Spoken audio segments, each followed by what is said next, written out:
सामईन, जैसा कि हम जानते हैं कि इंसानी फितरत है कि हर छुपी हुई चीज़ या फिर हर पोशीदा चीज़ को ढूंढने की जस्तजू में लगा रहता है। चाहे वो पहाड़ों में कुछ छुपा है, चाहे वो समंदरों में कुछ छुपा है, चाहे रेगिस्तान है, कोशिश करता है कि ज़मीन तो ज़मीन, आसमानों पर भी जो चीज़ें मौजूद हैं, जो चीज़ें पुनः या फिर छुपी हुई हैं, उन तक वो रसाई हासिल कर ले। सन 2000 में एक स्विस एक इंस्टीट्यूशन था जिन्होंने ये कोशिश की कि उन्होंने अपनी इंसान की इन ज़रूरियात और इस इंटरेस्ट को उन्होंने टारगेट करते हुए उन्होंने दुनिया के जो छुपे हुए जो ख़जाने हैं, जो छुपी हुई जो कह लें कि कौमें हैं, गुजरी हुई कौमें हैं, उनके बारे में मालूमात हासिल करने की कोशिश की। तो उनको जब उन्होंने शॉर्ट लिस्ट किया, उन्होंने लिस्ट डाउन किया, तो उनमें 7 चीज़ें ऐसी थी जिनको दुनिया के अजायबात का नाम दिया गया, जो कि 7 अजूबे दुनिया के मशहूर हैं। उनमें अगर हम बात करें तो सबसे पहला जो नंबर है वो है ताजमहल का।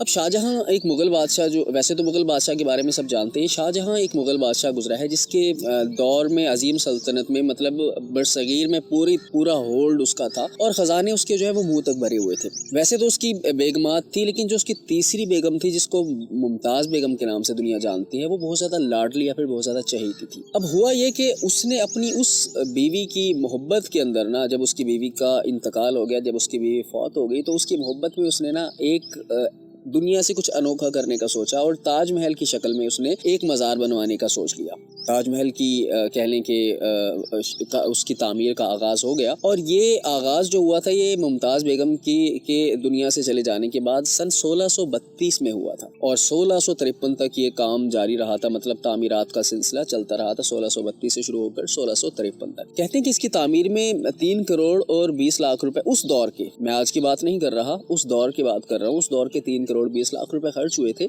और सल्तनत का तकरीबन बेड़ा ही गर्क हो गया था, माली लिहाज से कंगाल हो गई थी। फिर यही वजह थी कि शाहजहां के बेटे औरंगजेब ने बाप को ना तख्त से उतार दिया और ख़ुद उसकी सल्तनत पर कब्ज़ा कर लिया और बाप को, ये तो मुग़ल ख़ास तौर पर जो हमारा एरा गुजरा है उसमें ये असूल रहा है कि ये काम बेटे अक्सर करते रहे, तो उसने बाप को भी कैद खाने में कैद कर दिया। अब वो मजबूर बादशाह वहाँ खिड़की में से अपनी उस महबूब बीवी का मज़ार वहाँ पर देखता रहा करता था। आपको बताते चलें कि ताजमहल की जो तामीर थी वो उस्ताद अहमद लाहौरी ने की थी, साथ में उसके बेहतरीन कारीगर शामिल थे इसकी तामीर में। लेकिन एक इंटरेस्टिंग बात यहाँ पर आपको भी जानकर हैरानगी होगी कि जब इस महल की तामीर का काम मुकम्मल हो गया तो सब कारीगरों के हाथ कटवा दिए गए ताकि वे दोबारा इस जैसी इमारत को तामीर ही ना कर सकें। ताजमहल आज भी पूरी दुनिया के सामने अपनी आबोताब के साथ चमक रहा है और दुनिया भर से लोग, खास तौर पर जो आशिक मिजाज लोग हैं, जो मोहब्बत के मतलाशी हैं, किसी को मिल गई है किसी को नहीं मिली, वो दोनों ही किस्म के लोग यहाँ पर जाते हैं और उस यादगार को देखते हैं। और इंडिया का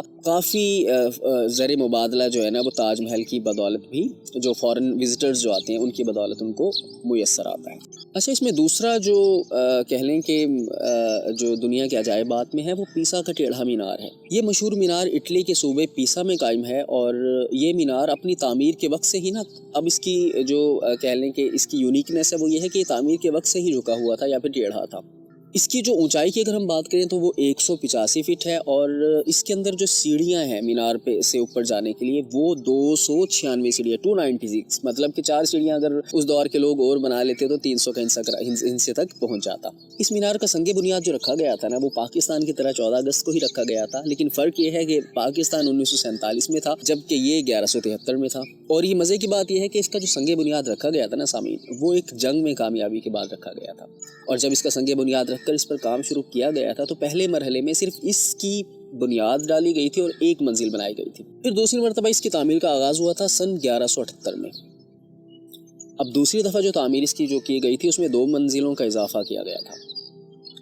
हुआ यह कि मीनार की मट्टी आहिस्ता आहिस्ता नीचे से सरकना या फिर बैठना शुरू हो गई, इसीलिए फिर तीसरी मंजिल को आर्जी तौर पर बनाया गया और उसमें ना एक घड़ी को लटका दिया गया। 1272 में इसकी तामीर का काम एक दफ़ा फिर से शुरू हुआ और आखिरकार 1319 में ना इसकी 7वीं और आखिरी मंजिल को भी मुकम्मल कर लिया गया। सन 1372 में इस पर घंटी वाला हिस्सा नस्ब किया गया और इसमें आपको ये जानकर हैरानगी होगी कि कुल 7 घंटियाँ नस्ब की गई, मतलब कि 7 घंटियों को यहाँ पर इंस्टॉल किया गया। और ये जो 7 घंटियाँ यहाँ पर इंस्टॉल की गई थी ना, इंटरेस्टिंग बात ये है कि इस हर घंटी का दूसरी घंटी से साउंड अलग था क्योंकि ये 7 अलग अलग सुरों पर ये जो है मुहित थी। आखिरी घंटी जो इंस्टॉल की गई थी वो सन 1655 में इसमें नस्ब की गई थी और 1990 से 2001 तक इस मीनार को सीधा करने की भी कोशिश की गई। याद रहे कि इस मीनार को सीधा करने का जो काम शुरू किया गया था, उससे पहले ये जो मीनार का झुकाव था वो था 5.5 डिग्री, जिसको 1990 से सन 2001 में काम करने के बाद कम करके 3.9 डिग्री तक कर दिया गया था। अब तीसरी बारी आती है दुनिया के जो 7 अजायबात हैं उनमें से तीसरी बारी आती है अजीम दीवार चीन की। चीन के तारीखी शुमाली किनारों पर वाक़ है ये जी, और ये मशरिक से मगरिब की तरफ मुहित है। ये दीवार 700 कबल अज़ मसीह बनाई गई थी और इसका मकसद जो बनाने का था, अक्सर आप लोगों ने इर्तगल गाजी को देखा है, इर्तगल गाजी जो भी से कहा जाता है, उसके ड्रामे में मंगोलों की बात की गई थी। तो इसको बनाने का जो मकसद था वो भी यही था कि यहाँ के लोगों को मंगोलों के हमलों से महफूज रखना या फिर रोकना था। इस दीवार की तामीर सदियों पर मुश्तमिल है, मतलब कि ये कोई 1-2 दिन की बात नहीं है। इस दीवार की तामीर का जो सिलसिला है वो सदियों पर मुहित है और उस वक्त के तकरीबन हर सूबे ने अपनी अपनी दीवार बनाई थी। फिर चीनी शहनशाह पुन शी हुंग ने 206 से 220 में इसकी ये जो बनाई गई जो दीवारें थी ना, इनको एक दूसरे से जोड़ दिया था या फिर मर्ज कर दिया था।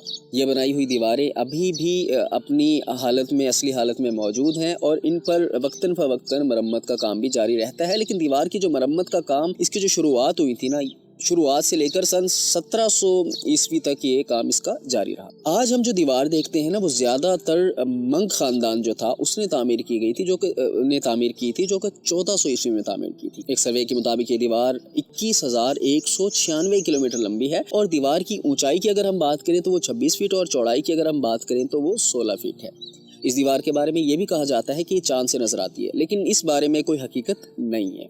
बताने का मकसद ये है कि इतनी तवील और पुरमुशक्कत ये जो दीवार है, पुरमुशक्कत मकामात पर जो बनाई गई है, इसको बनाने का मकसद ये है कि इस चीज़ की अक्कासी करती है कि अगर इंसान पुरउम्मीद होकर किसी भी काम को करने का ठान ले तो नामुमकिन को भी मुमकिन बना सकता है। दुनिया के तीसरा अजूबा पेट्रा के नाम से जाना जाता है और ये जनूबी लेबनान में वाक़ है। जनूबी लेबनान में पहाड़ों को काटा गया था और काटने के बाद फिर उनको महल्लात में तब्दील किया गया था, तो ये दुनिया भर में इसी वजह से मशहूर है। पेट्रा को ना रोज़ सिटी भी कहा जाता है। अब ये मज़े की बात आपको बताऊं कि रोज़ सिटी कहने का या कहा जाने का मकसद ये है कि जिन पहाड़ों को काट कर महल्लात को बनाया गया था वो गुलाबी रंगत के थे। ये जो इमारत थी ना, ये 312 कबल मसीह में ये जो क्या कहते हैं, इस इमारत का आगाज़ 312 कबल मसीह में किया गया था और नबातीनी लोगों ने इसको बनाया था। बेसिकली नबातीनी जो लोग थे वो सऊदी अरब, लबनान, शाम और इसराइल में रहा करते थे और इसी वजह से ये जो है ये लेबनान में मौजूद है और उसकी पहचान है और वहाँ का सबसे बड़ा कह लें कि आप सियाहती मकाम है। ये जगह काफ़ी अरसे तक दुनिया की नज़रों से ओझल रही, दुनिया की नज़रों से छुपी हुई रही, लेकिन 1812 में एक स्विस माहिर आसार कदीमा जॉन यटोक ने इसको दरियाफ्त कर लिया। उसके बाद अब बात करते हैं कलोशियम की। ये इटली के शहर रोम में वाक़ है और ये इमारत 70 ईस्वी में तामीर होना शुरू हुई थी और 80 ईस्वी में जाकर मुकम्मल हुई थी। ये मुकम्मल तौर पर कंक्रीट और पत्थरों से बनी हुई है और माहिरीन आसार कदीमा का ये अंदाज़ा है कि इसमें कमोबेश 50 से 80 हज़ार अफराद बैठ सकते हैं। ये इमारत इंसान की वहशतनाक लड़ाइयों के शौक या फिर खेल तमाशे को पूरा करने के लिए बनाई गई थी। बहरहाल 21वीं सदी में ये इमारत अभी भी अपनी कुछ तबाहशुदा हालत में मौजूद है। इस इमारत की तबाही की एक बड़ी वजह वहाँ आने वाले शदीद ज़लज़लों के अलावा इस इमारत के अंदर जो पत्थर इस्तेमाल किए गए थे ना, उनकी चोरी भी है। ये इमारत आज भी रोम का सबसे बड़ा सयाहती मकाम है, तारीखी मरकज़ इसको कहा जाता है। 610 फुट लंबी है और 515 फुट चौड़ी ये कलोशियम की इमारत है और जो कि कमोबेश 6 एकड़ पर मुहित है। इसकी बैरूनी दीवार जो है वो 157 फीट ऊंची है। अगर इसके बाद बात करें ना हम दुनियावी अजायब की, जो कि 7 हैं, 2000 से आपको मैंने जैसे कि बताया उनको लिस्ट डाउन कर लिया गया था, तो अब जो नंबर आता है वो आता है चेचन अज्जा का। ये जो कदीम शहर चेचन अज्जा जो है ना, ये 600 ईस्वी में मैक्सिको के सूबे यगातांग में माया लोगों ने बनाया था। माया एक कौम गुजरी है। माया कोई वो वाला माया नहीं जो हम कपड़ों में लगाया करते हैं, कलफ जिसको कहते हैं। अच्छा, यहाँ पर ना बेतहाशा इमारतें अपनी असली हालत में आज भी मौजूद हैं, लेकिन ज़लज़लों की वजह से उसमें काफ़ी हद तक नुकसान ज़रूर हुआ है, जिसकी वजह से वो तबाह भी हो चुकी है। तहजीब माया का सबसे बड़ा जो ये शहर चेचन अज्जा है ना, यही कहलाता है। अच्छा, ये जो लफ्ज़ है ना चेचन अज्जा, ये दरअसल माया ज़ुबान का लफ्ज़ है। इसका मतलब है, इसमें अज्जा जो लफ्ज़ इस्तेमाल किया गया है ना, उसका मतलब है कुएं के मुंह पर, और माया ज़ुबान में अज्जा जो है वो पानी के जादूगर को भी कहा जाता है। ये शहर माया तहजीब का कह लेंगे इकोनॉमिकल हब था, मतलब कि यहाँ पर बड़ी बड़ी मंडियाँ थीं, बड़े बड़े बाजार थे, बड़ी बड़ी इमारतें थीं और यहाँ पर बड़े बड़े कारोबार हुआ करते थे। तकरीबन 15 लाख से ज़्यादा लोग ना हर साल मैक्सिको का रुख करते हैं और उसका पर्पस सिर्फ यही होता है कि इस चेचन अज्जा को जाकर वो देखें और माया तहजीब को समझने की कोशिश करें। सामीन, उसके बाद जो अगला नंबर आता है वो आता है माचो पिच्चू का। उर्फ आम में माचू पिच्चू की अगर हम बात करें तो ये एक अनका का ना गुमशुदा शहर है, इसको कहा जाता है, मतलब कि अनका का एक गुमशुदा शहर है। और पीरो के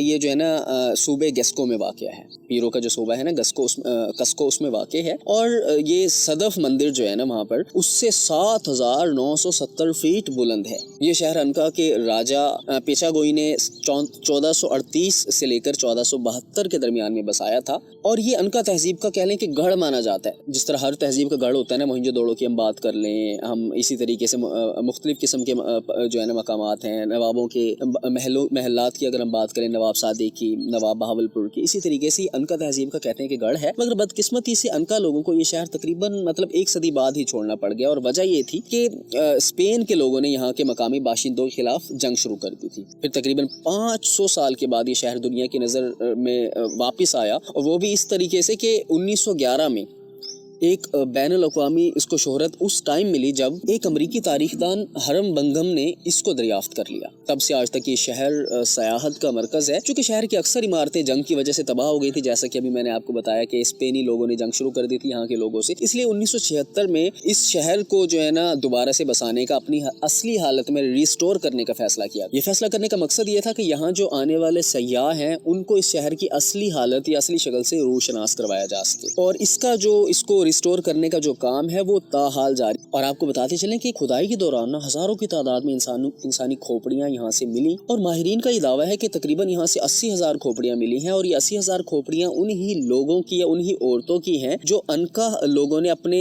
मतलब सूरज देवता को खुश करने के लिए औरतों की भीड़ चढ़ाई थी। तो सामीन, ये कुछ दुनिया के अजायबात थे जिनको आपसे शेयर करने की कोशिश की। अगर वीडियो आपको पसंद आई तो इसको शेयर कीजिएगा, चैनल को सब्सक्राइब नहीं किया तो सब्सक्राइब अभी तक कर लीजिए। ख्याल रखिएगा, अल्लाह हाफ़िज़।